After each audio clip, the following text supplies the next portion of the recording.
Ladies and gentlemen, hello again, and welcome to another Reflected Reality Simulations video. My name's Graham, this is X-Plane 11 and the TorqueSim SR22. I've been flying this aircraft for a couple of months now. TorqueSim very kindly gave me early access to the aircraft to do some prep work for the video series. And also, by way of full disclosure, unlike the majority of other aircraft featured on the channel, I haven't purchased this as a commercial customer, but rather TorqueSim gave me free access to the model. Now that being said, I try not to do review videos on the channel, but rather look at operating the aircraft in as close to a realistic manner as we can get in the sim environment. For those of you that are new to the channel, my day job is flying an Airbus A320 around Europe, and prior to that I was a glider pilot and general aviation pilot.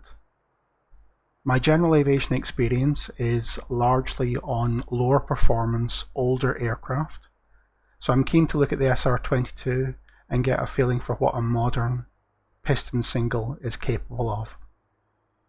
The key to understanding the SR22 is to understand who it's designed for. It's designed for professional individuals who are at the top of their game. It's designed as an aspirational product, an aspirational aircraft for people that want to use a general aviation for business travel or to fly their families around on cross-country trips. It's not an aircraft built purely for the joy of flying on a Sunday afternoon. It's an aircraft for going places. The design of the aircraft also reflects the fact that those professional individuals, those people at the top of their game, may not be the most experienced pilots in the world. The aircraft is incapable of reading your resume, just as it can't read the ratings printed on your pilot's license. So it's designed to be a very simple and straightforward aircraft to operate. Let's have a look at the load and balance first of all. We'll get the aircraft loaded up.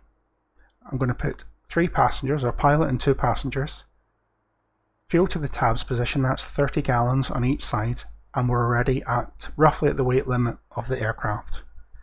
With 4 passengers, you need less fuel, and if you want full fuel, you need 2 passengers. That's partly down to the fact the aircraft's fitted with the anti-ice system and the oxygen system. That increases the basic weight ever so slightly. But on later Cirrus aircraft, they actually increased the weight limit from 34 to 3,600 pounds. Let's jump inside. One of the unique features on the Cirrus is the Airframe parachute system, which is implemented in the model. But what it means for us is we'll close the door, we'll check our passengers are all on board, including the stuffed cow up here, which my daughter thinks is hilarious, and then we'll explain the Airframe parachute system to our passengers. Everything they need to know is printed on here, but for us, we'll take the cover off, I'll remove the pin and put the cover back on. It's fitted with the Garmin G1000 flight deck. In this video series, we're going to look at handling the aircraft and managing the piston engine. Some of the other videos on the channel, specifically those with the Hot Start TBM, look at operating the G1000 in a little bit more detail, so I'd urge you to look at those videos as well. There's a fairly comprehensive checklist built into the MFD, but before we power the aircraft up, we're just going to do some checks. We're going to make sure that the doors are closed. We've done the parachute safety pin already. I'll make sure the ignition key is out, all the switches are off, make sure the air conditioning is selected off, the oxygen's off, the flaps are up, both the levers, the power and the mixture are fully aft, fuel selected to one of the tanks, pumps are off, all the circuit breakers are in, the alternate air is selected off, and the parking brake is set. With that, we can bring the electrical power online. We've got 2 batteries and 2 alternators. That's because the Cirrus is all electric. It doesn't have a vacuum system. On older general aviation aircraft, you've got a battery, an alternator, and an engine-driven vacuum system that runs the gyros. Without the vacuum system, you need that second battery and second alternator. Battery 2, we should get the PFD with that, and battery 1 will get the MFD. Now, like modern cars, it's going to bing at you whenever you do anything. As it wakes up, we'll get the master warning, master caution. We'll just give it a second or so, and then we'll be able to cancel those. So we check the navigation database, and again, in reflecting the fact it's designed for inexperienced pilots, we've got the warnings on there and the things you need to consider on there. I can now get rid of the warning and the caution. Like most advanced aircraft, we've got two separate fuel measuring systems. We've got the measuring system for the tanks that's showing 30 gallons on both tanks. We've also got the flow meter, which measures fuel admitted to the engine. In this case, 60 gallons. I'll simply select enter on there. That's going to bring up the engine page, one of the custom pages that TorqueSim have produced. I'm going to check the battery voltage and make sure I've got TKS fluid and oxygen. So I said we've got the checklist on the aircraft. We've got pre-flight checklists, very extensive pre-flight checklists. I don't tend to do walkarounds in a flight simulator simply because it's not something that really interests me. The aircraft is ready to go at the moment.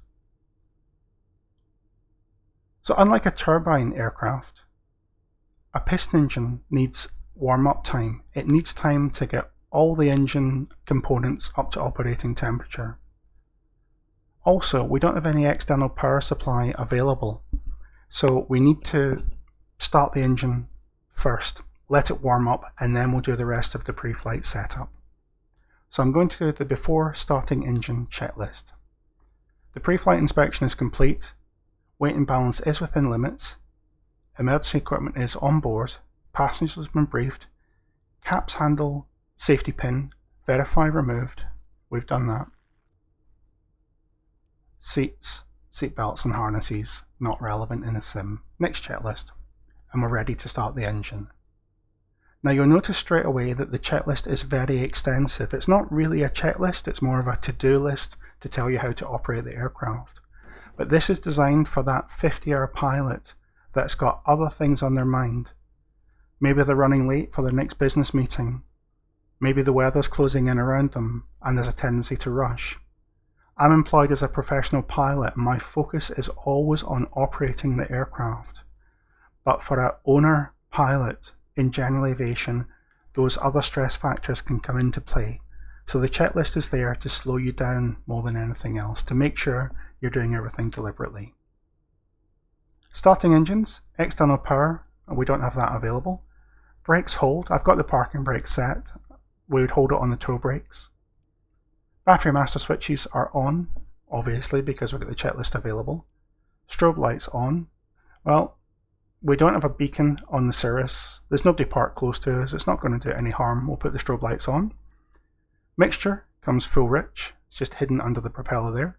So mixture goes full rich. Power lever, full forward. So the power lever controls the throttle and the propeller. Both of those full forward. It's asking me to do a fuel pump to prime and then boost.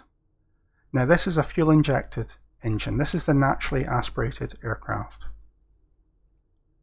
If I set it to prime and then boost, it will continually pump fuel into the engine. With any pressure, any fuel pressure whatsoever, if the mixture control is not all the way back and cut off, it will put fuel into the inlet system. It's not like an automotive fuel injection system where you have pulses from the injectors. It's a continuous flow system.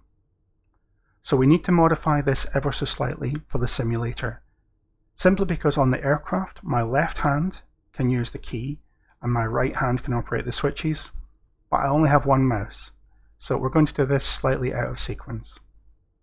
We've got the power lever and the mixture forward. We're going to do the prime but not the boost.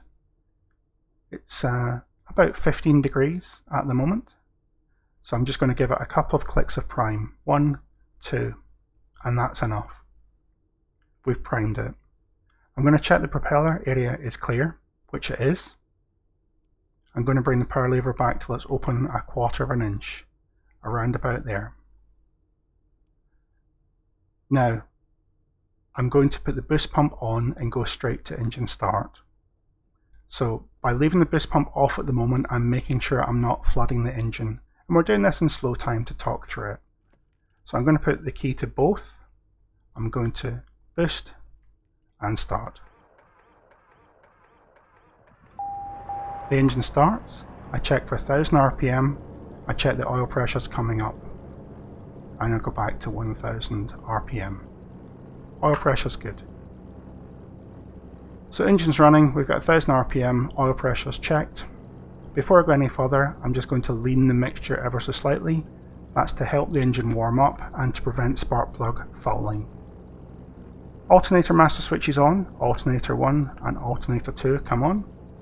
Avionics power switch comes on. Engine parameters check, so EGT, CHT, oil temperature, oil pressure. That's all fine. External power we didn't use.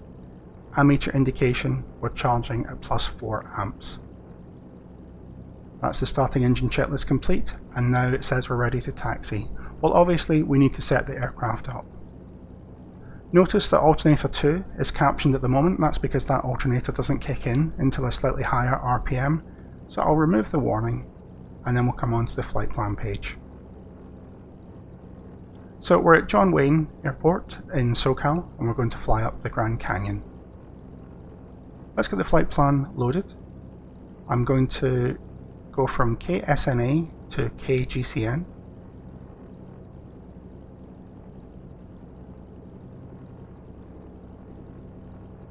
I'm going to load the Anaheim Departure.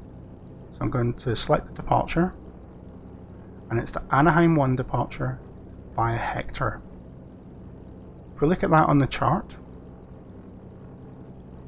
Anaheim 1, I'm going to take off on runway 20 right, fly heading 222, we'll go up to Seal Beach on radar vectors and then transition to Hector. You can see it here, departure 20 right, right heading 222, vectors to Seal Beach, stopping at 2,000 feet. So let's put that on the PFD indications as well. Heading 222 and altitude is 2,000 feet. There we go, 2,000 feet. I'm going to continue loading the plan. So from Hector, I'm going to load the airway, menu, load airway, enter, and it's the Victor 210. We're going to go as far as AMERE. After AMERE, we've got GCN. I'll actually load the approach at this point as well. So procedure, select the approach. There's no arrival procedure. It's the ILS 03 via AMERE. No minimums to worry about at the moment, and that is our flight plan loaded. Everything's set that we need.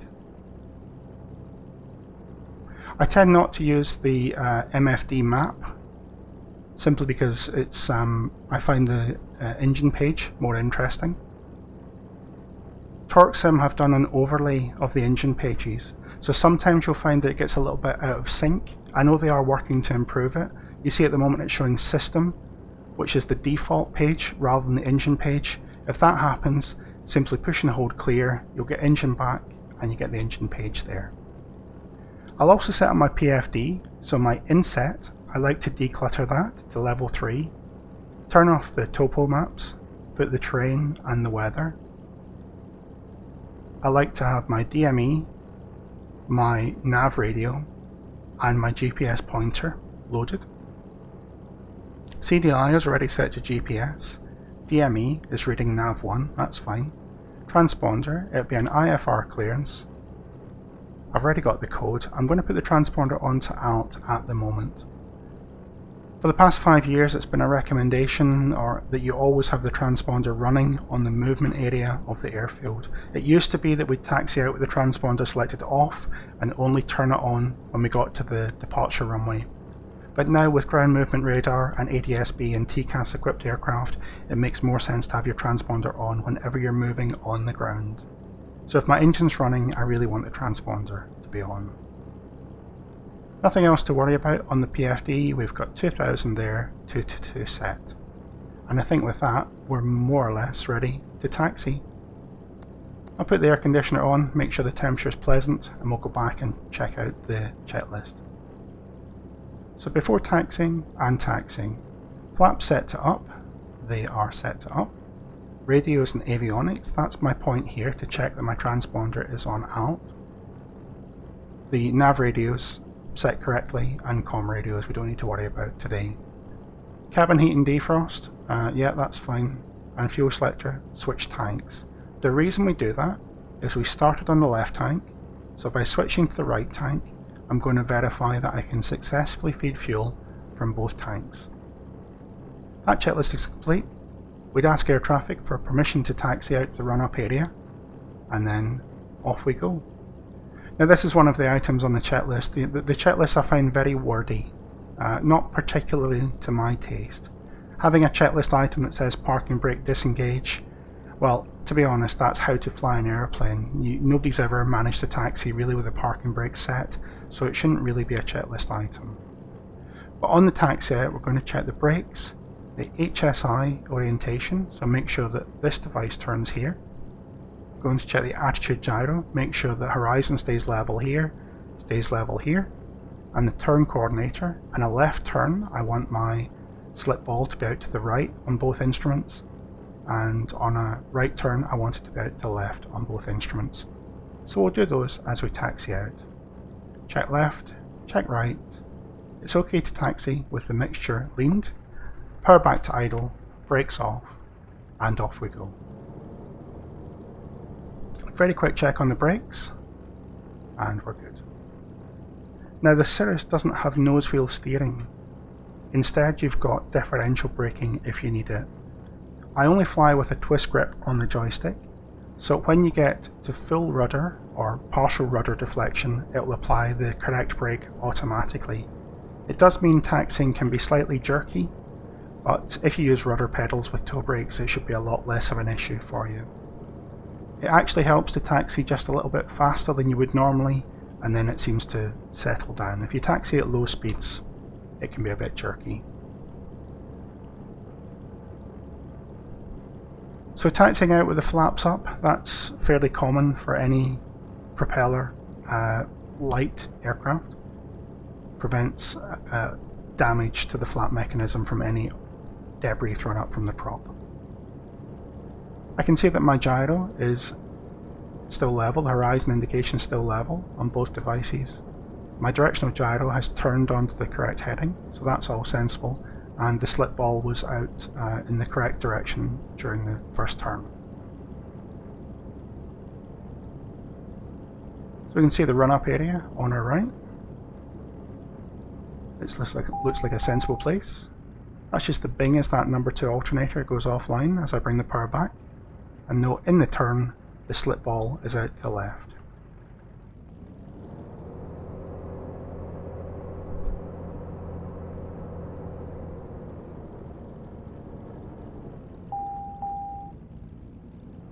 Just like a European car, bings at you all the time.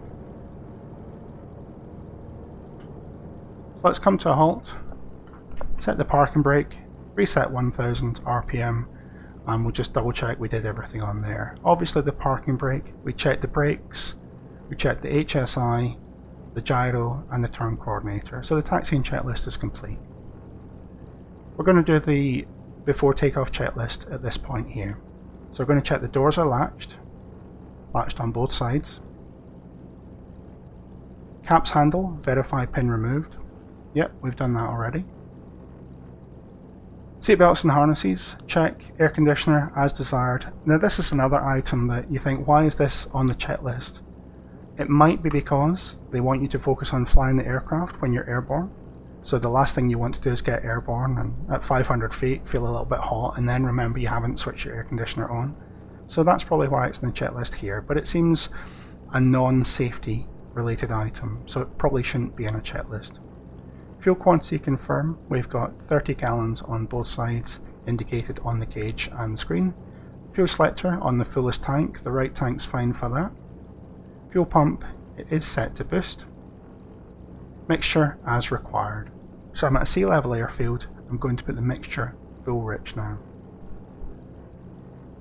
This is an unusual one, flaps to 50%. I wouldn't normally extend the flaps until after I'd done the power check for that damage, but we'll do what the checklist says. 50%, check it visually on the right side and the left side. Flaps done, transponder, it's set already. Autopilot test and disconnect. So this is an interesting one. The autopilot panel is down here. What I'm going to do is put the autopilot on. It brings the flight directors up, and I've got key bindings for this pitch wheel here. So I'm going to pitch the nose up. It's in pitch mode, you can see, and it trims aft as expected. I'll check the disconnect. I'll bring the autopilot back in, and I'll trim, or I'll slit the pitch to nose down. We can see it moves the nose down again. Now we'd repeat that with the heading as well, but that doesn't seem to be implemented in X-Plane. So we'll say the autopilot's been tested. Nav radio is set for takeoff. We're going to use the GPS without any requirement for the navigation radios. If you're doing a radio nav departure, double check what you've got on there. Cabin heat and defrost, again this is actually part of the ice protection stuff. You want the windscreen heat to be on, but again maybe not necessarily a checklist item. I'm going to hold the brakes, set the power to 1700 RPM, and that brings us into the power checks. So a single power lever, I'm advancing the throttle, and that gets me up to 1700 RPM. On to the next page. So reading through alternator, verify, we're going to use the pitot heat, the nav lights, the landing lights, and check the annunciators, check the voltage, and then switch the pitot, nav, and landing lights back as required. I'm going to do this on the engine page because you can see all the values you need there. So I'm going to put the first of all, I'm going to check the current. We've got +3, +15, and 28.7. Nav lights, landing lights, pitot heat. The current goes up on both alternators. The battery is still charging at +2, and the voltage is still above the 25.5 we started with, so it's charging the battery. All is good. I put my nav lights, my landing lights, and the pitot heat back off again. Back onto the checklist, we verified the alternator, there was no captions from it, and the voltage was fine. Pitot heat, nav, and landing lights are back in the off position. Now the more conventional checks, the Magnetos here. I'm looking for a maximum drop of 150 RPM, so I'm at 1720 just now. That's about 50 RPM drop on the left mag, and really the same on the right mag. Less than 75 between, less than 150 drop on each. Engine parameters check. Well, the CHTs are all in the green now. Oil temperatures coming up nicely. Oil pressure is reasonable. That's all fine. Power lever, it says 1000 RPM. We're actually going to come all the way back to idle. I'm going to make sure that the engine idles successfully. So I get an oil pressure warning, alternator warning, 660 RPM, that's fine. And we'll go back to 1000. Flight instruments, HSI, altimeter, and the flight instruments are set as before. What we haven't got is any flight directors. So what I'm going to do is push the go around button there.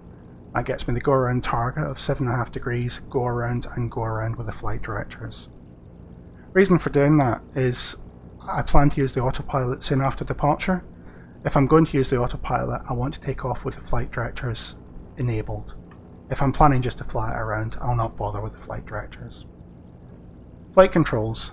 Most important item, we're going to check for full and free movement of the flight controls. So I go all the way around, and obviously we'd be looking at the control surfaces as well to make sure they're moving in the correct sense. That's done.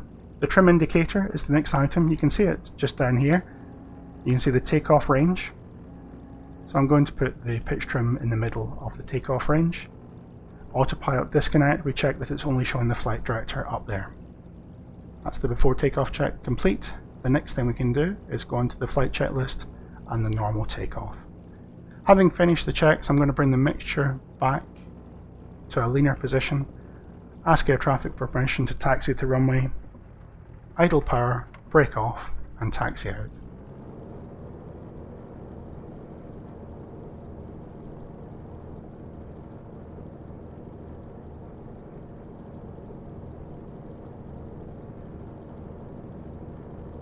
So this isn't the standard view position or the view position that comes out the box with the aircraft. It's usually down a little bit lower. I prefer setting up a little bit. In a real aircraft, you tend to move around a lot more. You'll set up for landing and recline in the cruise. You tend to sit forward a little bit when you're on the ground for a better view. So in general, I prefer a slightly higher viewpoint as the default position. That's 7.5 degrees that those flight directors are aiming for there. That's going to translate to having the horizon just above the instrument panel.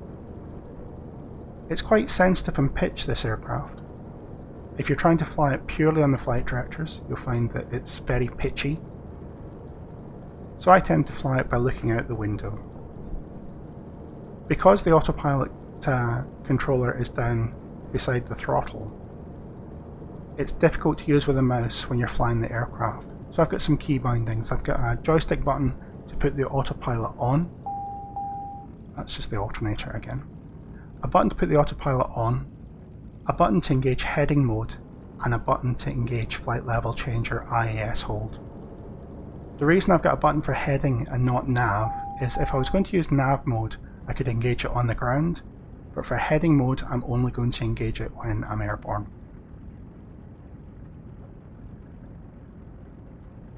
So just pull up the line and then we'll talk about the takeoff strategy.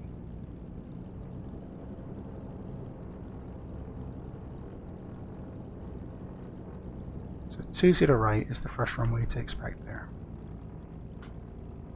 Come to a halt, parking brake set.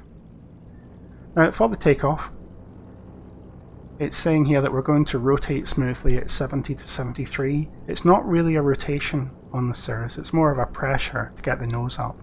And remember, I've got a fairly good view over the nose, so we don't need to pull back hard on the stick. We're not rotating into the climb like we do in an airliner. We're allowing the aircraft to fly off the ground. It also says at 80 knots, flaps up. What that means is 80 knots is the absolute minimum speed for putting the flaps up. I'm going to use 80 knots and 200 feet as the absolute minimum. We need to decide whether or not we're going to continue to accelerate. I'm going to pitch for 7.5 degrees, whether I'm going to continue to accelerate or fly an obstacle climb departure. If you look on the next page, you can see there's a short field takeoff. Everything's the same, it's the same flat position, it's the same rotation speed. For a short field takeoff, we hold the power on the brakes, but also we'd rotate and then climb at 7 to 8 knots. That's the best angle of climb with the flap selected to 50%. What you need to think about on the Cirrus is it's designed to fly at high speed, and it's got a fairly powerful engine under the hood here. But we've got very small cooling apertures on the front of the aircraft. These engines are air-cooled, and a Cessna 172 or a 152 that spends a lot of its time at low airspeed in the circuit has got cooling holes sized to allow enough airflow in at low speed to keep the engine cool. If I was to fly at 78 knots or 80 knots or even 85, 90 knots up to 13,000 feet, the engine's going to get far too hot. So my objective on the departure is to get to 120 knots and then climb at 120 knots. If I momentarily have to fly at 7 to 8 knots for obstacle clearance, I'll do that, but I want to, as soon as possible, lower the nose back down to around about 7.5 degrees and accelerate to 120. So it's more like an airliner where you've got a concept of an acceleration altitude when you're doing the obstacle climb. Otherwise, we're just going to put the nose up to 7.5 degrees and then off we go. Before entering the runway, quick last minute check to make sure we've got everything correct. Bottom to top. Fuel selected, boost pumps on, mixture is now full rich. Flaps 50%, oxygen not required at this point. Oil pressure, oil temperature, fuel indication, fuel flow is fine. Flight directors are appropriate. Altitude, heading set. Switches will have the landing lights and the pitot heat on, and everything else is fine with the aircraft. I'll bring up the engine page because I don't need to see the checklist for how to fly. We're clear to take off, so let's line up on the runway.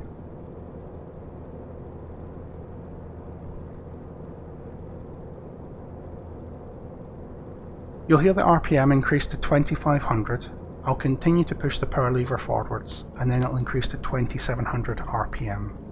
It sounds a bit unusual compared to either a fixed pitch or a normal constant speed propeller. We'll take off on the roll, so straight on the centre line, smoothly increase the power. There's 2500 RPM, I'll keep increasing. That's full power. Now 50 knots, 60 knots, T's and P's good, 70, ease into the climb. And there's that pitch attitude there. Just around about there. Slightly tail heavy on the trim, I'll just adjust that. And there's 200 feet, and above 80 knots, I'll bring the flaps up, and I'll adjust the pitch trim as required. Above 400 feet, I'll push the heading engage, and we'll turn on to that 222. And between 110 and 120, I'll push the flight level change button, and that gives me flight level change 114 I captured, and I'll just follow the flight directors. So now we're pitching up to maintain that airspeed. Above 1000 feet, it's all going okay. I'll put the autopilot in, there's AP. And to simulate a noise abatement departure, I'll just ease the power lever back until I get to 2500 RPM. I'm going to come back to 2510, and we'll talk about that in video 2. But there's 2500. Climbing nicely, 500 feet to go, and everything on the engine indications is fine. We'll let the aircraft level off at 2000 feet and anticipate an air traffic clearance towards Seal Beach.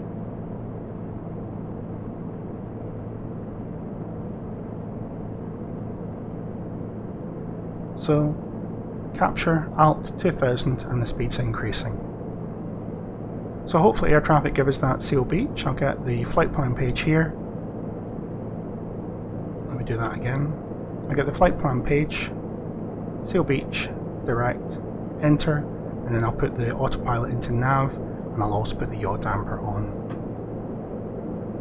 One of the quirks of the laminar implementation, I can't remember if the real G1000's like this, is it'll actually take me around and try and capture this magenta line that's drawn here. I don't want it to do that, I just want it to turn direct to Seal Beach, not capture where I was when I executed the direct. So with about 30 degrees still to go, I'll simply do direct, enter again, and it should turn direct and capture Seal Beach.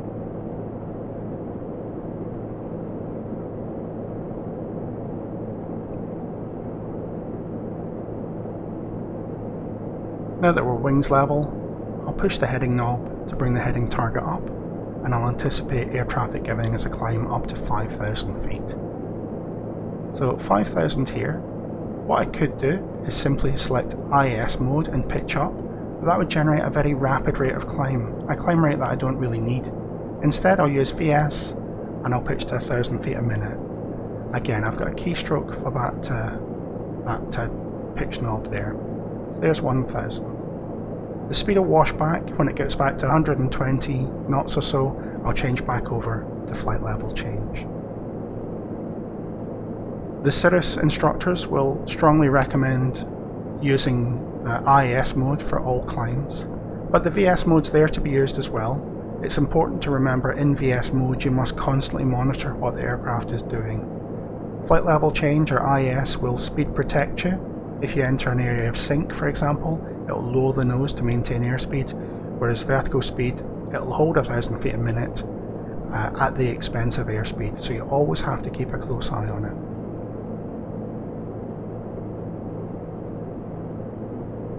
Climbing away nicely towards Seal Beach. Everything's looking sensible on here. Engine temperatures, the CHT gauge here, that's fine as well. So above 3,000 feet with the expensive properties of Newport Beach behind us, I'm going to increase back up to full throttle, full power. There's 2700 RPM. Hopefully by this point air traffic have found a gap in the traffic for us to climb up as well. So rather than up to 5,000, I'm going to set flight level, 13,000 feet.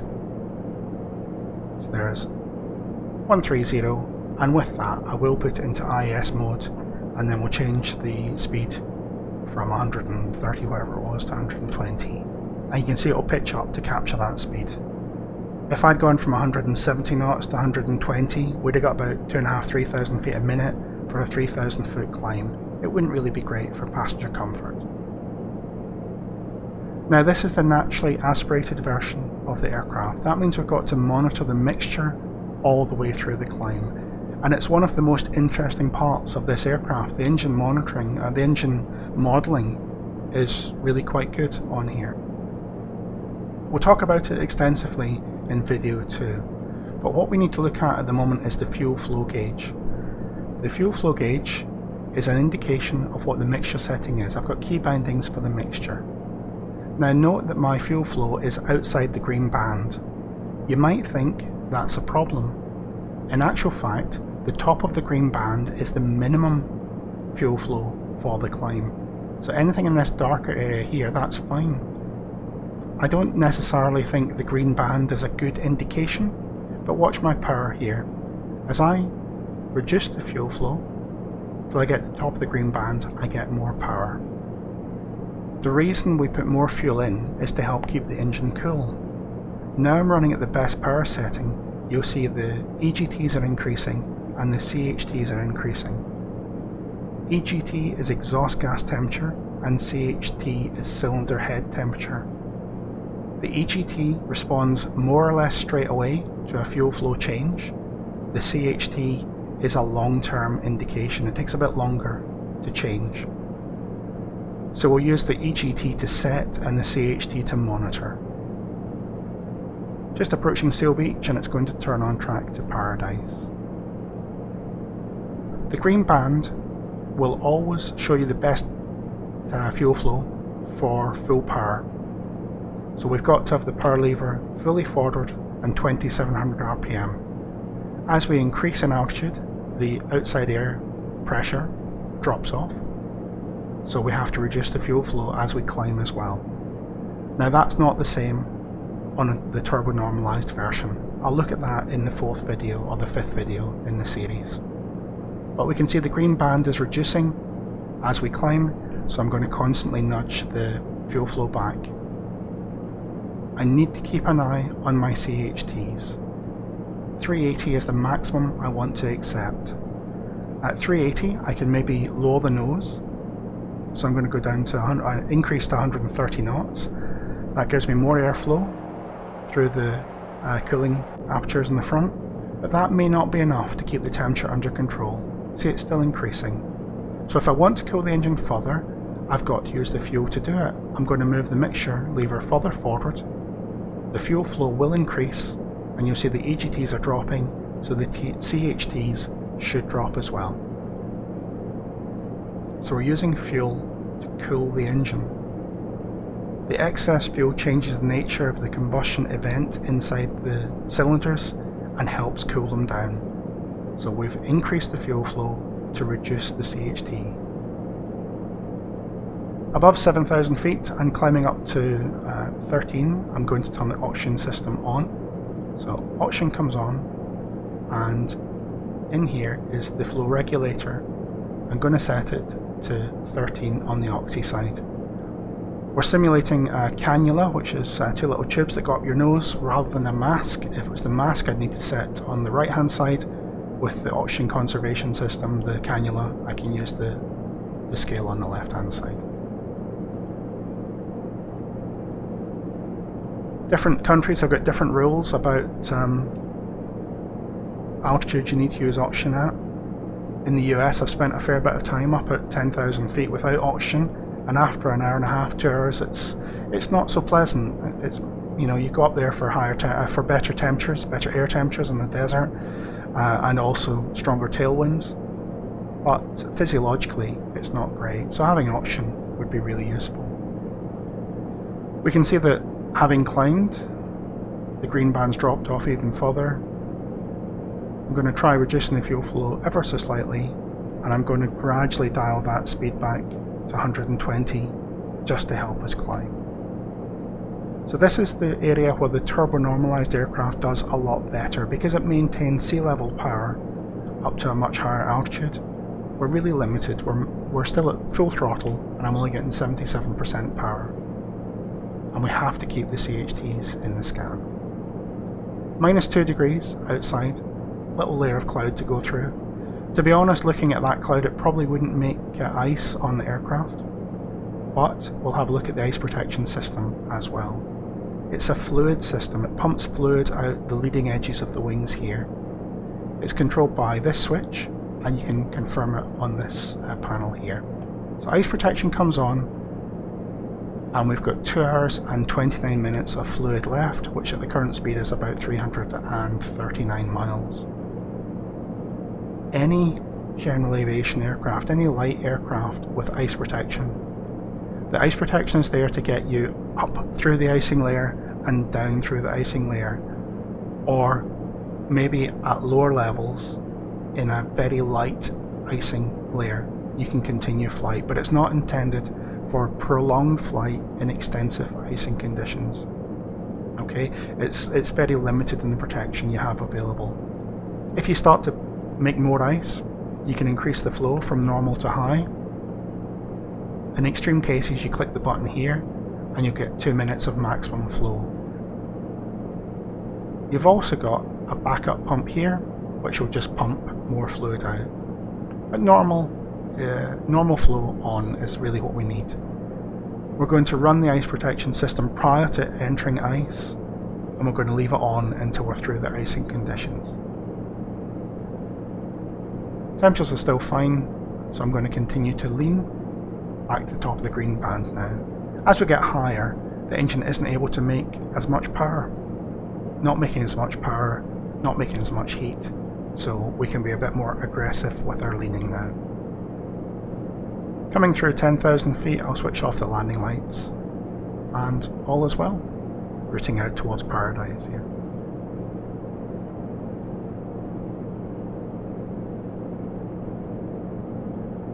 So flying wise, it's a fairly straightforward aircraft to operate.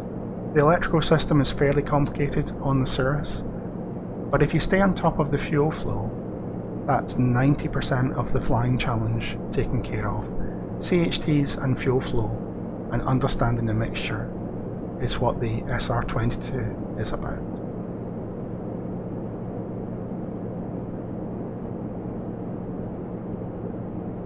That will do it for the first video in the series. Once we've made the turn at Paradise, we'll have a look at leaning the mixture for the cruise. I hope you'll join me for that video. If you do have any comments or questions, please feel free to leave them in the comment section, and I look forward to speaking to you again soon. Thanks very much.